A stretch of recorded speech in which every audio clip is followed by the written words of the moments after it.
বেশি নাই। একটা হচ্ছে গিয়ে যে এটা ক্যাশ মেশিন, আচ্ছা স্যার এটা হচ্ছে গিয়ে পাওয়ার অফ হ্যাবিট, চার্জের ডিপ ওয়ার্ক, এটা একটা ইম্পর্টেন্ট, এটা ভার্সনটা ভিডিও বানাইছি।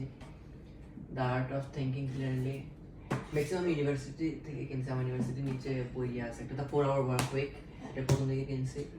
এটা আমার অন্যটা আছে যেটা আসলে আসল কাভার আলাদা, যেটা এটা ওইটা বাসায় রিজার্ভ কোরিয়ারের 0-1 পিটার থিল হচ্ছে গিয়ে আচ্ছা কি এটা দরকার নেই, বাট পিটার থিল হচ্ছে যেমন ফেসবুকে ইনিশিয়ালি ইনভেস্ট করছে, এরপর হচ্ছে গিয়ে পেপালও করছে, যাই হোক atomic habits, if I am not, Peter Thiel তো পেপাল করছে না, PayPal founders, Peter Thiel right. এরপরে কি গাই মেইন স্ট্রিম বই ম্যাক্সিমাম, গ্রেট অ্যাট ওয়ার্ক, একটা ফ্রেন্ড নিয়ে গেছিল, পরে মানব আনছি,